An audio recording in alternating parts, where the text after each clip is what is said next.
I got a sense of a boy who was unable to communicate. So there were signs, you thought, of maladjustment?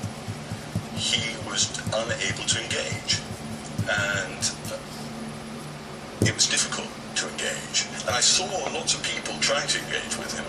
I don't understand why you're so repulsed by me. Soon the old resentments would return. Enraged by the sight of young lovers, he acted out for the first time, throwing coffee on one kissing couple at Starbucks. I had never struck back at my enemies before, and I felt a small sense of spiteful gratification for doing so. Feeding on that fulfillment, his thoughts began to take a more diabolical and dangerous turn. The day of retribution had been born. It was only when I first moved to Santa Barbara that I started considering the possibility of having to carry out a violent act of revenge as the final solution to dealing with all the injustices I've had to face at the hands of women and society. His anger, now targeted at women, drew him to misogynistic websites, online forums where he once wrote, "Start envisioning a world where women fear you." He sent you links to these websites. I was disgusted and I called him up and I said, "Elliot, why are you going on these websites? This is negative. This is evil. And you shouldn't go on there." But that didn't work. It didn't work. And I had no idea that he had such an inbred hatred, this misogyny. But despite his deepening hatred of women, Elliot told his father that he was obsessed about losing his virginity.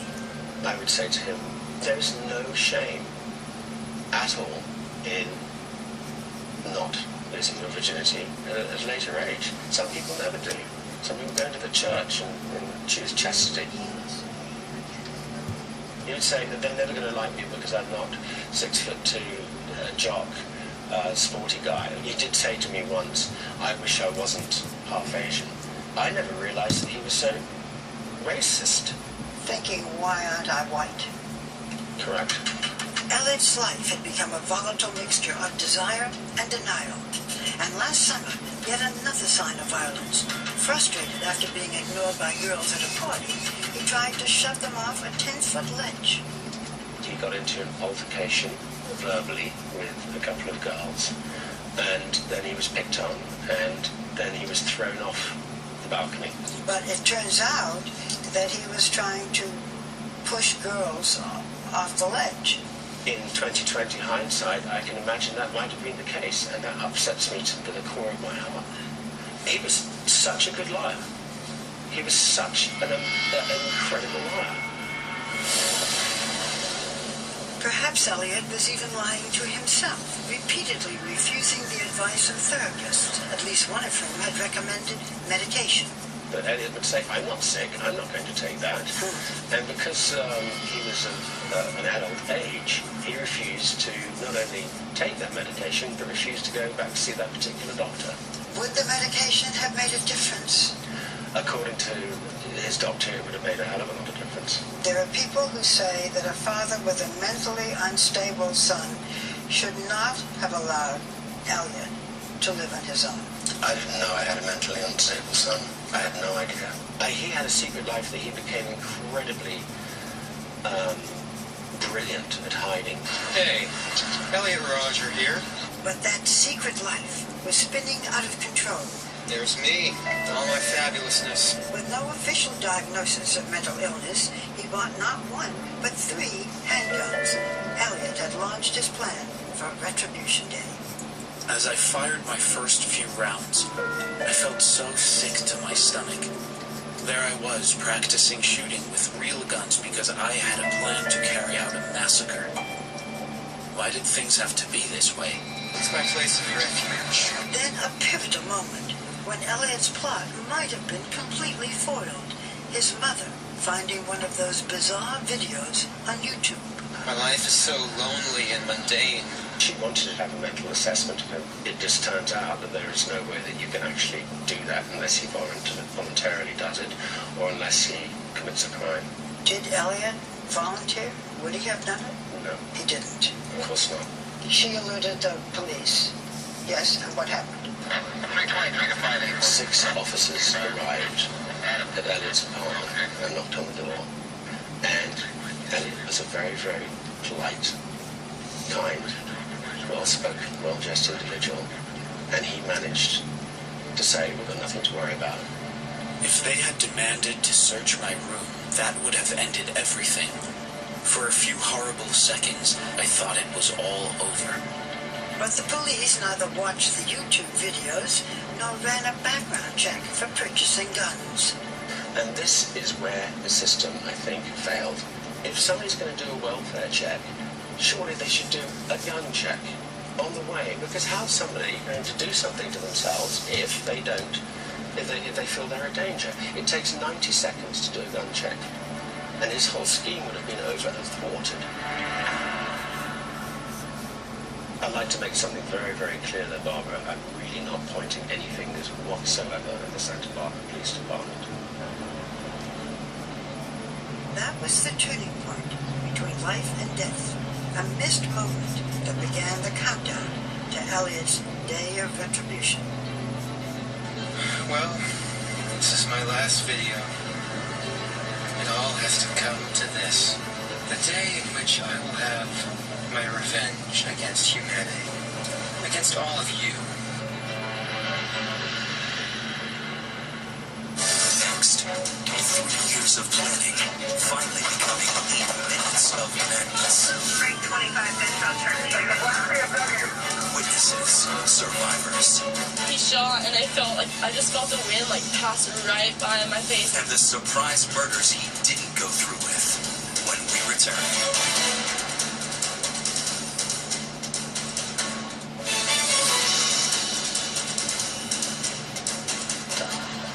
May 23rd, 2014.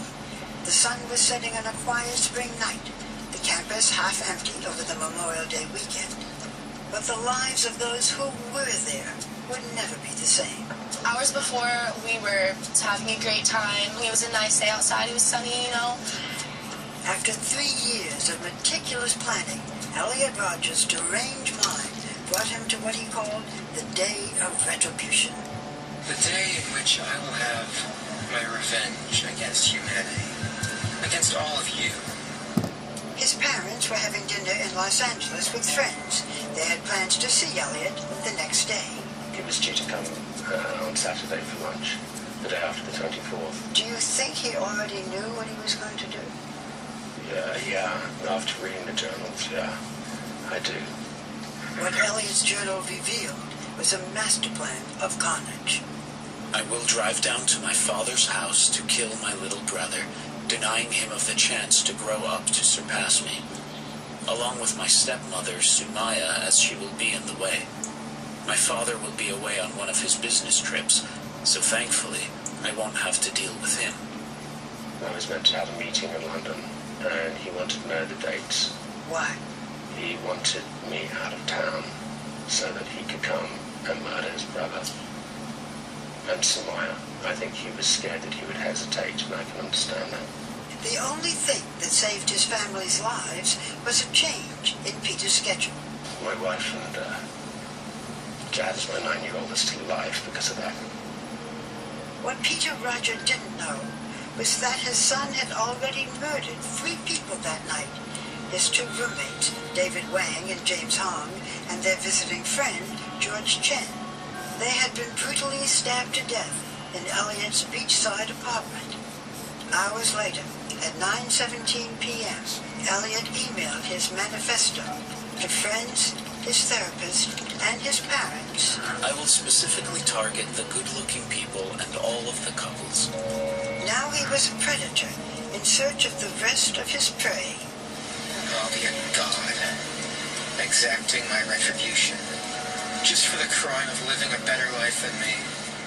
His black BMW slowed down by a sorority, Alpha Phi. Elliot knocked at the door. No answer. Then he got back in his car and opened fire on the girls in front of Alpha Phi. 33 for the break in. 33. 2 of the women were dead on arrival of the deputies. One of them was very seriously injured with multiple gunshots. Right 25 gunshots from the area.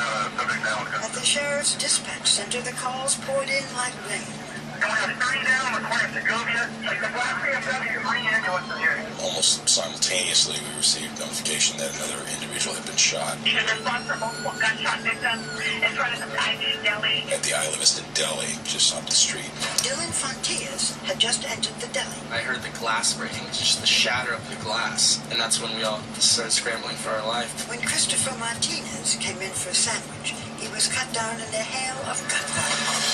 Shot fired, shot fired. I had just turned, I saw him fall, I kind of like took my hand off and turned down and ducked behind the counter. We sat there and watched this kid bleed to death. He was no less than 2 feet away from me. But the rampage was far from over.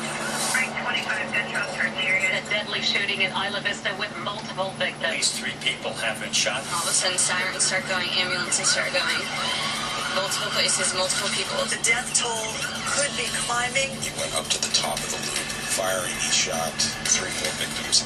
I'll take to the streets of Isla Vista and slay every single person I see there. He then confronted another young woman and pointed his gun at her. At first, Sierra Schwartz thought the gun was a toy. He shot, and I just felt the wind like pass right by my face, and I was like, what the f-? So I turned around, and I started like walking really fast the other way. The deadly BMW was swerving erratically through the streets, People were like, they're shooting. drawing gunfire from officers. He fired rounds at the deputy sheriff, and the deputy sheriff replied with 1 round of gunfire. About 8 to 12 shots, just super fast, what sounded like directly below my balcony. That black BMW plowed its way over pedestrians. Some guy ran in our house bleeding everywhere. He said he got run over by a car. There was carnage and chaos everywhere. As many as 7 victims taken to the hospital. But after deputies fired on him for the second time, Elliot's car spun out of control. 3 of the deputies returned fire and struck the vehicle. Witnesses say they heard a single shot from inside the car. The long night's journey into terror had finally come to a close. Did Elliot kill himself, or did the police kill him? What I gather is that he was shot in the hip and then he took his own life. How did you learn that your son was the shooter? The sheriff came in time. I'll remember this moment for the rest of my life. The way, he just looked me in the eye and he said, we found a deceased person and we found a license in his pocket that fits your son's description. And I went, oh. And I didn't know that he was the perpetrator then. I thought he was a victim. I thought he was a victim. A search of Elliot's BMW revealed an arsenal. 3 semi-automatic weapons and 400 bullets. Elliot had been ready for Armageddon. Who would have thought my life will turn out this way?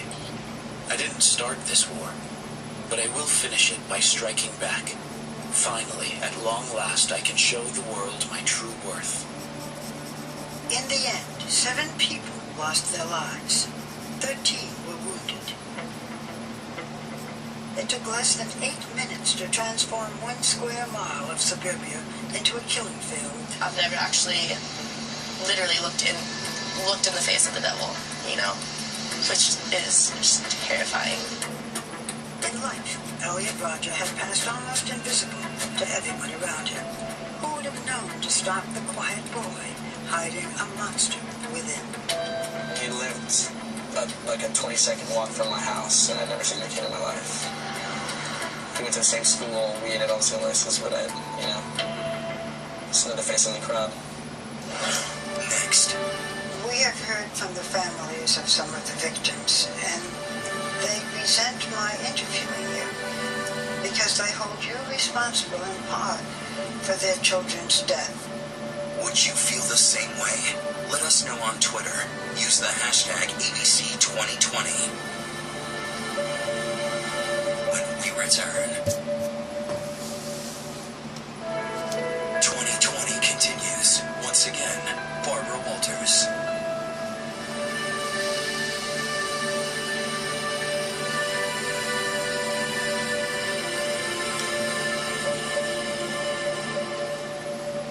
Bella Vista.